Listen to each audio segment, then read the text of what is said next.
On this edition of Arirang News for Monday, September 26, President Lee Myung-bak orders his senior aides to shift to an emergency economic management system to counter global economic uncertainties and soaring prices.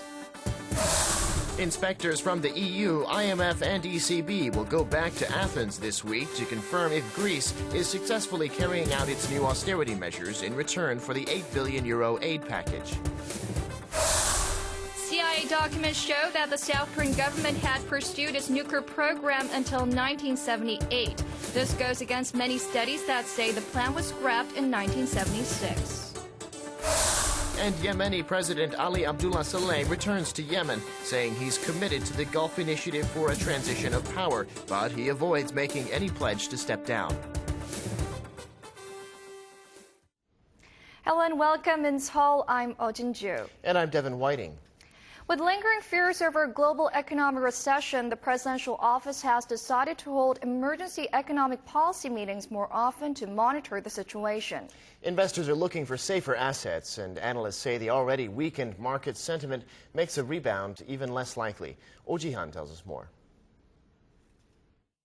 Starting next week, the presidential office decided to hold weekly emergency economic meetings to monitor and manage the country's economy. The move comes amid rising concerns about a double-dip recession with the ongoing Eurozone debt crisis and the United States' stagnant economy. Officials say the meetings will focus on finances, exchange rates, and the fiscal situation. Meanwhile, in a meeting with his senior aides Monday, President Lee Myung-bak said that related ministries must be fully prepared for any potential impact on the nation's economy from the ongoing debt crisis in Europe, while making sure that there is no unnecessary panic from the general public, as psychological factors play a big role in the stock market. With investors looking for safer assets, the benchmark Kospi lost 2.6%, while the tech-heavy Kosdaq also went down by over 8%. On the FX counter, the Korean currency plunged to a 13-month low, falling by nearly 31 to close at 1,196 against the U.S. dollar. Other Asian markets also ended lower on Monday.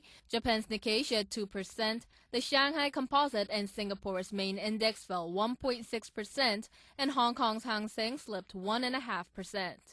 Oh Ji-han, Arirang News. Less than 50 years ago, Korea ranked 68th in world trade along with countries like Myanmar and Sudan. Since that time, Korea has grown rapidly and is now close to becoming the 9th member of the so-called $1 trillion trade club. Arirang's Hwang Seong-hee has the details. A man-made miracle. That's how experts describe Korea's growth in trade, as the country stands close to joining the $1 trillion trade club. Officials and experts from around the globe gathered in Seoul on Monday to discuss Seoul's trade success story. Korea first designated its Day of Export in 1964, when it hit the $100 million export mark. The country's total trade volume stood at around $500 million. However, in less than 50 years, Korea became the country with the 9th largest trade volume in the world, exporting automobiles, semiconductors, ships, and high-tech products. While some worry that the current economic struggles in the United States and Europe may influence negatively on Korea's exports, experts say free trade agreements will play a big role in easing the impacts. In that regard, the free trade agreement with Europe is particularly helpful because it is providing a boost for Korean exporters to ship to Europe because of the sharp reduction in tariffs into the European Union. And I am very hopeful that the passage of the Chorus FTA will allow that agreement to enter into force by the beginning of next year, so that there will be additional impetus for Korean firms to sell more into the very large U.S. market. And with around 70% of Korea's overall outbound shipments headed to developing nations, experts say Korea can play a leading role in helping them take a leap into the global trade market. I was talking about ASEAN Plus 3, and I do see leading role of Korea because it would be difficult for China or Japan to take a leading role because they are the larger economy. Korea is large enough, strong enough, but not too large, not too strong, to be seen to be a major benefactor Despite concerns over another global financial meltdown, experts say that with a new vision centering on green growth, the nation's economy and trade will be able to maintain its strong performance. Hwang Sang-hee, Arirang News. Korea's largest automaker Hyundai Kia Automotive Group is forecast to see its share in the Chinese market top 10% this year. According to industry data, Hyundai Motor and its affiliate Kia Motors took up 6.9 and 3.9% of the market respectively last month. In the first 8 months of this year, the Korean automaker has sold a combined 736,000 units in China, with Hyundai sales rising 9.4% and Kia sales jumping 24% compared to the same period in 2010. The group says rising demand for their new models, such as the Accent, Pride, and K5, attributed to record sales in August. On the troubled Mount Kumgang tour, a data analysis has shown that South Korean companies involved in the Inter-Korean project have lost about 634 billion won, or roughly $530 million as of July this year. According to a press release from the ruling Grand National Party lawmaker Han Sun-gyo on Monday, the Korea Tourism Organization, Hyundai Asan, and other firms involved in the Inter-Korean tour took heavy losses since it was halted in July 2008. The tourism project of North Korea's Mount Kumgang, which was invested and operated by South Korean firms, was halted when a South Korean tourist was shot dead by a North Korean soldier about 3 years ago. The economic fate of Greece hangs in the balance this week as the IMF, ECB, and the EU Commission resume their review of the country's debt crisis. The outcome will decide whether the country can get the €8 billion bailout from its European partners and the IMF. Lee Ji-yoon has more. Officials from the European Union, International Monetary Fund, and European Central Bank will return to Athens this week to resume a fiscal audit that will decide if debt-hit Greece can escape default. A €110 billion or $149 billion bailout pulled Greece back from the brink of default last year. Then in July, a second bailout package worth €109 billion was agreed upon, which has yet to be finalized. Now Greece must also merit an €8 billion installment before it runs out of cash next month. The Europeans had agreed on financial assistance for Greece on the conditions of financial and economy policy adjustments.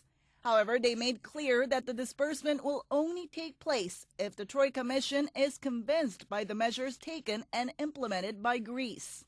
German Chancellor Angela Merkel, as the head of Europe's biggest economy, is expected to host Greek Prime Minister George Papandreou for talks in Berlin on Tuesday, 2 days before the German parliament votes on the bill that would implement the decision by EU leaders in July to expand both the scope and volume of Europe's rescue fund to help Greece and other struggling Eurozone countries.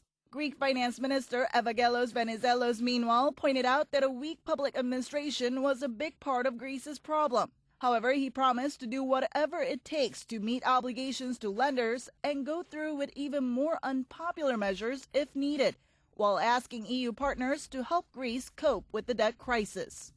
Lee Ji-yoon, Arirang News. Concerns are rising that a wave of presidential and general elections slated to be held next year in major countries around the world could make the fragile global economy even more unstable. Our Song Ji-san tells us which countries are especially vulnerable. Major countries worldwide will be selecting their presidents next year, and many will also be holding general elections. The list of countries scheduled to hold elections include key G20 and Eurozone countries such as the United States, France, Spain, Russia, as well as South Korea and India. General elections will take place this coming November in Spain, followed by the presidential elections in March next year. France is next in line with presidential elections set for April next year, followed by the U.S. and South Korea in November and December 2012, respectively. Experts point out that the elections may lead to lack of leadership and a delayed decision-making process, as lawmakers are more focused on winning the election in their countries rather than cooperating with other nations in overcoming the financial crisis. Song Ji-san, Arirang News. The vice chair of the European Parliament's delegation for relations with the Korean Peninsula says Europe could play a role in normalizing ties between the two Koreas. Korea's. In an interview with Yonhap News in Brussels, Danish politician Anna Rosbach said the delegation's week-long trip to both Koreas next month is important, referring to Europe's amicable political and economic relations with North Korea. Rosbach said there will be discussions on transparent monitoring of the EU's emergency food package delivered in July and other humanitarian issues in the north. In South Korea, the European group plans to talk about boosting cooperation in trade after the Korea-EU FTA came into effect in July, as well as expanding exchanges between the two sides under their recently elevated strategic partnership.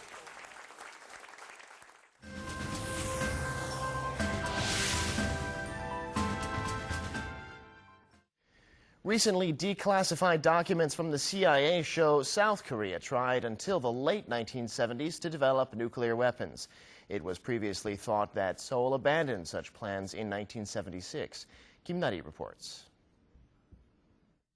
South Korea pursued nuclear weapons development until at least 1978, contrary to many studies that found the scheme ended in 1976. The CIA documents released by the Seoul-based publication Global Asia on Monday show that South Korea continued to develop atomic weapons programs 2 years longer than originally thought. The documents dated September 5, 1978 showed that at the time, the U.S. concluded that the Park Chung-hee military regime formally kept the nuclear ambition alive to reassure the Korean people that Seoul was taking steps to strengthen the country's defenses and to pressure Washington to rethink plans for withdrawing troops and weapons from South Korea. According to Global Asia, the revelations provide important new information on the Park administration's efforts and on the U.S. response to his continuing program. Many studies show that Park authorized a program to develop nuclear weapons technology in late 1974, but suspended the project in 1976 under U.S. pressure and the risk of severe damage to the alliance. But analysts say the proliferation activity continued after 1976, partly in response to the withdrawal of U.S. nuclear weapons from South Korean soil. They say it is worth noting that the CIA's relatively relaxed interpretation of Park's nuclear program in 1978 is contrary to the widespread rumor in South Korea that the CIA was behind Park's assassination in 1979 in an attempt to stop his nuclear ambitions. Kim Nari, Arirang News. Lawmaker Na Kyung-won is set to become the ruling Grand National Party's nominee for Seoul mayor. Na has promised an election based on policy, not popularity. Kang Seok-ho reports. With just 1 month left until the October by-elections, senior lawmaker Na Kyung-won is set to become the ruling Grand National Party's official candidate for Seoul mayor. Party officials say with GNP lawmaker Kim Chung-hwan dropping out of the race on Monday, Na will be announced as the GNP's official candidate on Tuesday. Since declaring her candidacy 3 days ago, Na took part in various events to meet with citizens of Seoul. On Monday, Na said she will make sure this by-election is to be based on policy, not on mere popularity of candidates or a litmus test on people's approval of the Lee Myung-bak administration. The election should be about what the city needs now and also down the road. I promise to run my campaign strictly on the vision and plans that I have for the city. And at a party's Supreme Council meeting on Monday, opposition Democratic Party's candidate Park Young-sun said that the focus of this by-election should be on welfare policies for the people of Seoul, not on unregulated spending policies that did not benefit many people. I believe this election is about people taking action to stop the past 10 years of GNP politicians running Seoul. And I also believe candidate Na shares responsibility with former mayors on the city's 25 trillion won in debt. Meanwhile, independent candidate Lee Seok-yeon, who is running for the pan-ruling camp, proposed a round of policy debates with Park Won-soon, who is running for the pan-opposition camp. He called on Park Won-soon to make his positions clear about supporting the relocation of key government ministries out of Seoul, which effectively takes away the city's status as Korea's capital. And Park Won-soon, after holding a meeting with voters on Monday, said the people of Seoul are demanding change, which he promises to do so. Kang Seok-ho, Arirang News. The embattled president of Yemen, Ali Abdullah Saleh, says he is committed to handing over power and will call early elections. But despite his promise, he did not make any direct pledge to step down, and violence continued Sunday as Saleh's forces opened fire on a crowd of protesters. Our Kim Han-woo reports. Yemeni President Ali Abdullah Saleh called for early elections Sunday in his first speech since returning to Yemen, after spending 3 months in Saudi Arabia for treatment after an assassination attempt on him in June. In a televised address, Saleh said he was committed to transferring power through parliamentary and presidential elections, and to the plan brokered by the Gulf Cooperation Council, which tells him to hand over power to his deputy. Dear citizens, all this unrest is people running for power. We have spoken of a peaceful transition of power through the ballot box over and over again, and we reiterate today that we are committed to the Gulf Initiative in its form. But he made no direct pledge to step down. Saleh's speech comes on the 6th day of violence between government forces and protesters, which has led to more than 100 deaths. This latest public address has not appeased protesters who are demanding his immediate departure. Ali Abdullah Saleh did not bring new things in his speech. We are used to hearing promises and warnings. He talks about an election and the peaceful power transition, but he extorted the power from people. Prior to Saleh's speech Sunday, government forces opened fire on tens of thousands of protesters in the capital, Sana'a. Local medical officials say at least 17 people were wounded, 3 of them critically. Since protests began in January, the embattled Yemeni president has made a number of proposals to end the violence, but has not followed up on any that entail him surrendering power. Kim Han-woo, Arirang News. And over in Libya, fighters loyal to the country's interim government are pushing into the center of Sirte, Muammar Gaddafi's hometown, in a mass grave that is believed to be holding the remains of more than 1,000 victims from a massacre has been found in the capital of Tripoli. Hwang Jie reports. The National Transitional Council's forces are preparing to renew their attacks on Sirte, one of the last pro-Gaddafi strongholds, on Monday. Sirte lies between the capital Tripoli and the eastern city of Benghazi, both now dominated by the interim government. The NTC forces have set up roadblocks and checkpoints at strategic locations in an attempt to capture the city. The council's authorities said NTC fighters have surrounded the city but drew back on Sunday when NATO warplanes reportedly dropped bombs on specific targets inside the city. In the meantime, pro-Gaddafi forces launched attacks on Sunday near the town of Ghadames on the border with Algeria, killing at least 8 interim government forces. And on the same day, a mass grave containing the remains of over 1,200 bodies was discovered outside the walls of Abu Salim prison in Tripoli. The NTC believes that the remains belong to inmates who were killed by Muammar Gaddafi's security forces in 1996. According to the NTC, the prisoners were killed after protesting against their poor conditions and restricted family visits.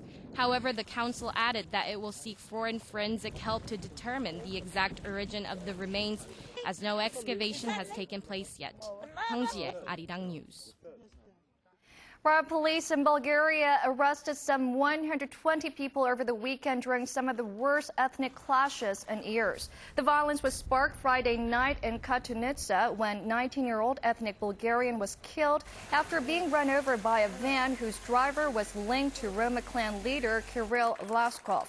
Villagers gathered in front of one of Vlaskov's houses, throwing stones and demanding the banishment of his family. 5 people were injured and one 16-year-old with a pre-existing heart condition died during the protest, which involved some 2,000 people. Bulgaria's prime minister called the conflicts acts of violence and denied they were motivated by racial tensions. Saudi Arabian women will be able to vote and run in municipal elections starting 4 years from now. And not only that, women will be able to serve in the country's most influential political body. Our Kim Hyun-ji has more. Saudi Arabian women will be able to vote and run in municipal elections starting from next term, a historic first for the ultra-conservative country that had long refused to adopt female suffrage.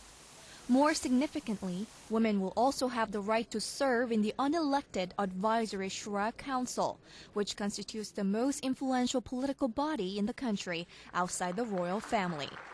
Until now, women had only been given a symbolic presence on the council. King Abdullah announced the reform at the opening of the new term of the Shura Council on Sunday, saying that Muslim women in Islamic history have demonstrated rational thinking and the ability to give correct advice. We refuse to marginalize the role of women in every aspect of Saudi society within religious boundaries. The decision represents an unprecedented gesture towards equality in Saudi Arabia, where women have been denied the most basic freedoms, such as being forbidden from driving or leaving the country without the permission of a male guardian. And some say that the move appears to show how Saudi Arabia has also had to bow to the forces of change and demands for reform, sweeping across the Middle East. King Abdullah has been pushing for political reforms, but has been careful to not anger conservative clerics. Female activists in the country hailed the king's decision and pledged to step up their campaign for greater women's rights in Saudi Arabia. Kim Hyun-ji, Arirang News. A Korean adopted by French parents, Jean-Vincent Placé, has won a seat in the upper house of the Parliament of France, making him the first Asian-born French politician to serve in the Senate. The Socialist Party and its Communist and Green allies won a majority in the Senate in elections on Sunday in a historic win for the left-wing allies. Placé, the number 2 man in France's Green Party, will represent Essonne Prefecture for the next 6 years. The 43-year-old starts his term October 1st. In this edition of Around the World, we meet a Libyan teenager who set up his own news agency to cover the civil war in his country. And we check out Dolce & Gabbana's latest collection celebrating Italian food. Daniel Che has these stories and more. The newest face to join the ranks of international journalists is Malik Mohammed. The 14-year-old teenager set up an internet-based news agency to publish his reports on the Libyan revolution from Benghazi. Even as we speak, he is busy at a hotel lobby filing his latest news reports and photographs on the Facebook page of his Brega news agency. The self-made youth joins international journalists to regularly attend news conferences given by officials of the ruling National Transitional Council. He wrote his first article in February this year. When he posted it on the wall of a mosque, it was torn down by Gaddafi loyalists. From then on, he was driven to publish his news articles and photographs. So far, there has been no funding for his news agency, but Malik is hoping to set up a permanent headquarters for it soon. Even when he is busy with schoolwork, his website continues to be updated around the clock thanks to volunteers he recently recruited.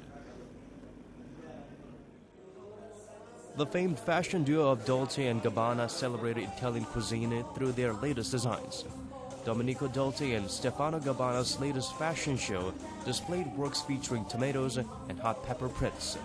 Classic high-waist dresses and deconstructed jackets inspired by the 50s were spiced up with bold colors. The clothes were made of organza or cotton and came in pastel colors like light blue, peach, and tones of beige. Plastic details added a contemporary touch to the glittering collection. Shoulder bags, earrings, necklaces, and bracelets carried pasta, little vegetables, and small Madonnas. And for the evening, luminous stones, multicolored crystal embroideries on lace dresses and bodysuits lit up the show. Spotted in the audience were Hollywood A-listers, including Scarlett Johansson. One of the most popular fruits in the world underwent a dramatic transformation recently in Argentina. The latest way to enjoy the potassium-rich fruit is to stuff it with more rich flavor. The whole is poured into an unpeeled banana, and then it is filled with sweet delights like caramel sauce, honey, chocolate, or even liquor. Sebastian Berger, who came up with this brilliant idea, gave his creation the name Destapa Banana. According to its creator, the best stuffing is a traditional Argentine spread called dulce de leche. Literally meaning sweet of milk, it's a sticky caramel syrup used for almost all desserts in Argentina. With an estimated 15 million tons of bananas exported worldwide last year, it is evident that there's a huge market for the tropical fruit. This new twist to a classic fruit is guaranteed to help expand the market even further. Burger is hoping to attract investors to propel this banana revolution.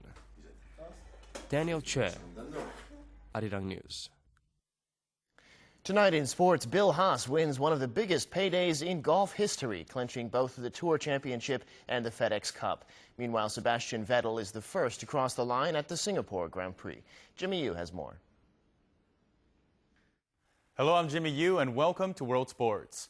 Starting off in the richest playoff in golf history, Bill Haas came up with the big shots that matched the big money.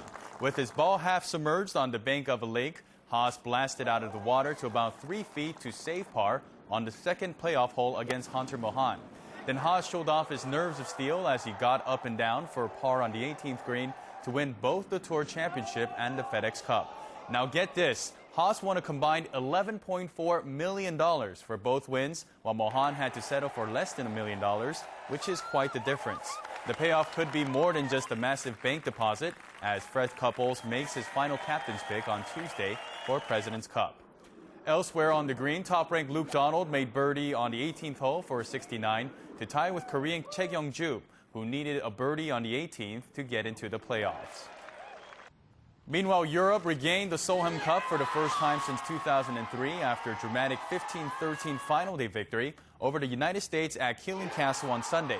The outcome hinged on the last 3 matches, and they all swung in Europe's favor. Spaniard Azahara Munoz clinched the vital point in the final match with a 1-hole win over Angela Stanford. Meanwhile, Suzanne Pedersen fought back from 1 down with 3 left to play to beat Michelle Wie by just 1 hole. Now back to men's golf. It was announced that Tiger Woods has hired Joe LaCava to be his 3rd full-time caddy. LaCava decided to leave Dustin Johnson, one of most talented young Americans, to go to work for the former world number 1, who hasn't been able to win a tournament in the last 2 years. Over in Asia, Red Bull's Sebastian Vettel held off a charging Jenson Button to win the Singapore Grand Prix on Sunday, and now stands just 1 point away from becoming Formula One's youngest double world champion. The 24-year-old German led from pole to flag, and despite a spirited challenge over the final 5 laps from Button and his McLaren, held on to move 124 points clear of the Briton, with just 125 available from the 5 races remaining. The title is now set to be decided in Japan in October, unless Vettel fails to score and Button wins that race in Suzuka. Meanwhile, South Korea is expecting a smooth sailing of its Formula One race weekend next month. Last year, the new Yeongam circuit presented some problems with construction delays and poor management. However, officials said Monday that this year's race weekend from October 14th through the 16th will be much more satisfactory, as all preparations and additional construction are now complete. And in cycling, Mark Cavendish became the first Briton to win the road race world title in 46 years when he edged the field in a mass sprint on Sunday. At the end of a 260-kilometer ride from Copenhagen, Cavendish beat Australian Matthew Goss, with German Andre Greipel coming in 3rd. The race had gotten off to a nervous start, with France and Spain putting a rider each in the breakaway, as 250,000 cycling fans turned out along the course. And a new world record was set on Sunday as Patrick Macau of Kenya set the fastest time ever to win the Berlin Marathon. Macau pulled away after 27 kilometers and crossed the line at 2 hours, 3 minutes, 38 seconds, which is 21 seconds faster than the previous record set by Haile Gebrselassie of Ethiopia back in 2008. Macau, of course, is no stranger to the world of marathons, as he also won last year's contest. Well, that's it for sports. Next up is your weather update.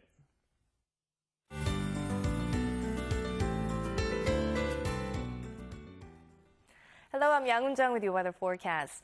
We have another clear, sunny day in the forecast for Tuesday. We can look forward to plenty of sunshine and not a cloud in the skies once again.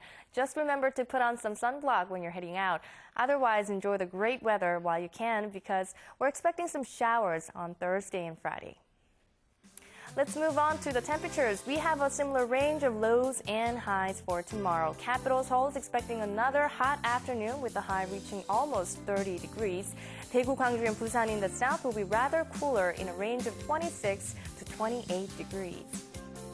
Daejeon and Jeju both will peak at 26 tomorrow. Dokdo will rise to 24 and Mount Kumgang to 19 degrees.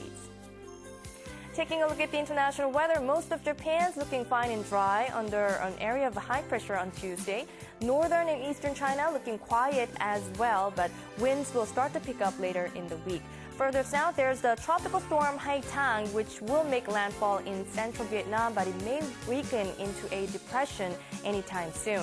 Also, there's Typhoon Nesat, which will move across Luzon Island in Philippines, and this is going to bring some very strong winds, damaging winds, and heavy downpours there on Tuesday. Down under, only a few clouds will pass by the eastern coastal regions with partly cloudy skies, but Melbourne and Victoria will see some raindrops sometime during the evening. In contrast, Wellington can look forward to a perfectly sunny day tomorrow.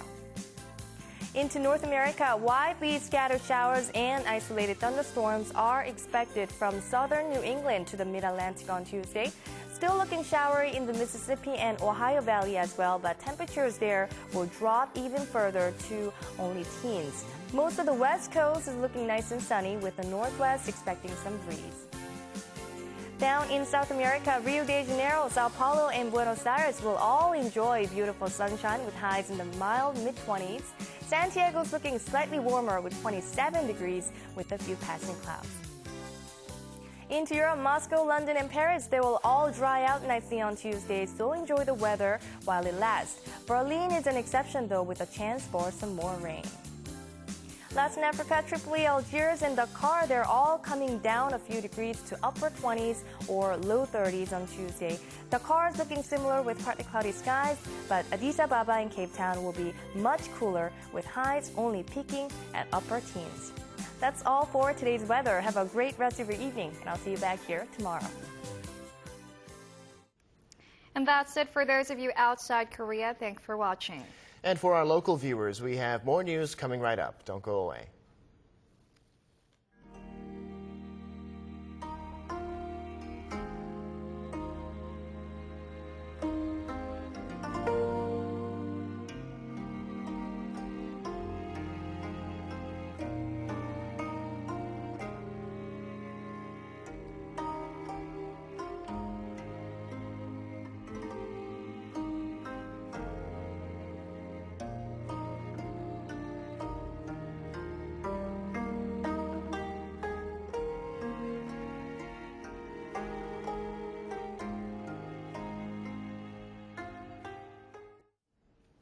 Thanks for staying with us. Korea's tax authorities have submitted new data on income tax returns and tax delinquencies as part of the National Assembly's annual audit of government offices. Park Ji-won reports.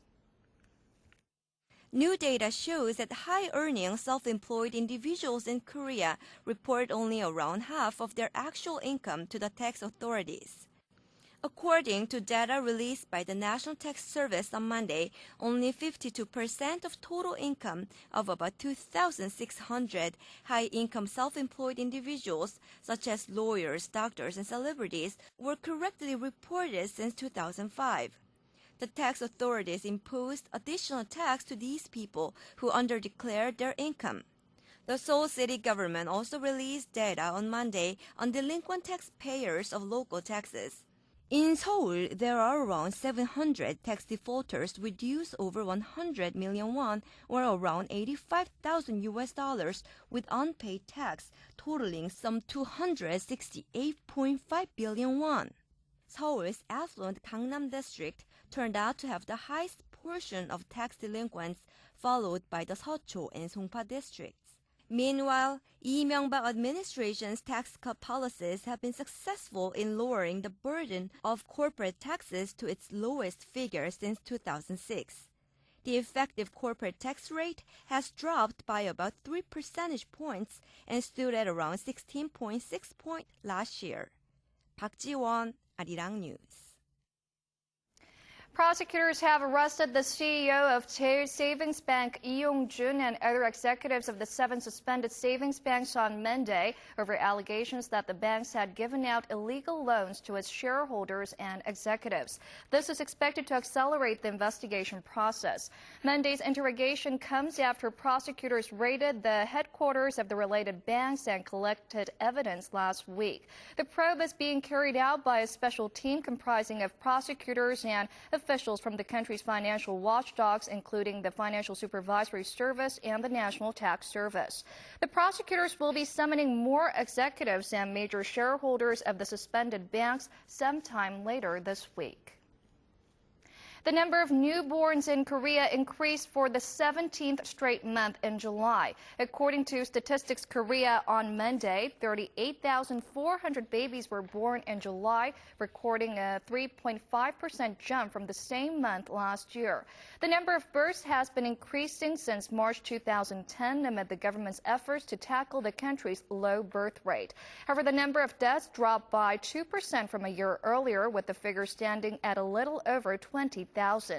Meanwhile, the number of marriages and divorces went down by 4.5% and 4% respectively during the same period.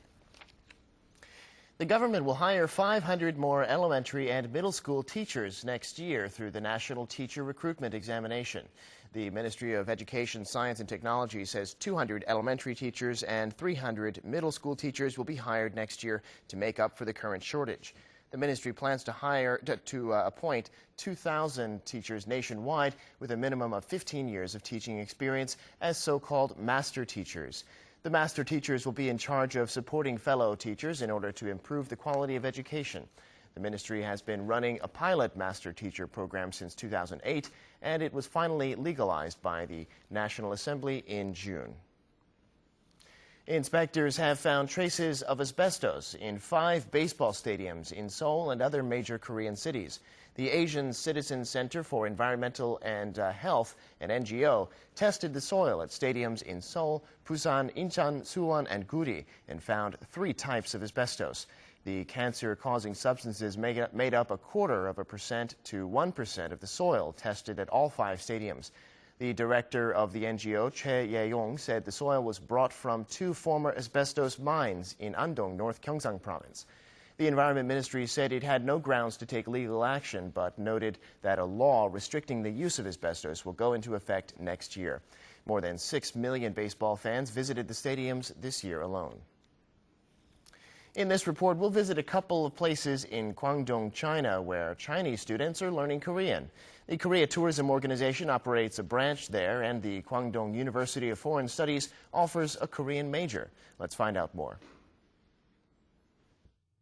The campus of the Guangdong University of Foreign Studies is filled with the youth and vitality of all its students. Here we heard something familiar. 왜 내가 중국에 와서 중국어를 공부하는지, 또 왜 내가 중국에서 한국어를 전공하고 있는지에 대해서. It's a class for students in the Department of Korean Language. It's a conversation class where the Chinese local students are encouraged to talk with the exchange students from Korea visiting the Guangdong University of Foreign Studies. My friend over here and I are from Daejeon University in Korea. These students are Korean language majors here at Guangdong University of Foreign Studies. 안녕하세요. 저는 광동외대 한국어학과 4학년 학생 임효건이라고 합니다. Having students from the 2 countries study together is a perfect match. 한국의 기업들이 이제 광동 지역에 이제 투자를 하기 시작하면서 그러니까 한국어 인재를 많이 필요로 했어요. 이제 2000년도에 들어오면서 광동 지역에는 이제 그때 이제 한국어과를 설립해야 되겠다는 그런 이제 생각을 가진 거죠. We decided to meet other Chinese locals in Guangdong learning about Korean culture. The Korea Tourism Organization's Guangzhou branch is called the Korea Plaza, and the visitors here are all eager to learn about Korea. I came to learn Korean. I think I will be able to have basic conversations if I ever travel to Korea and be able to move around without much inconvenience. This is a basic Korean language class where the students learn to pronounce the Korean alphabet. Their eager facial expressions and meticulous notes show their passion for Korean language and Korean culture. The language course is followed up by a cultural experience class. Today, the students learn about hanbok. The students are fascinated by the intricacies of the hanbok. At Seoul Plaza, we have basic and intermediate Korean classes for Chinese people. In the intermediate class, we learn about Korean culture in addition to the language. It's very elegant and very elaborate, like the traditional dresses from the British royal palace. The bow is Korea's most traditional greeting. The local Kwangdong students take a step closer to understanding Korea by experiencing Korea's oldest form of etiquette.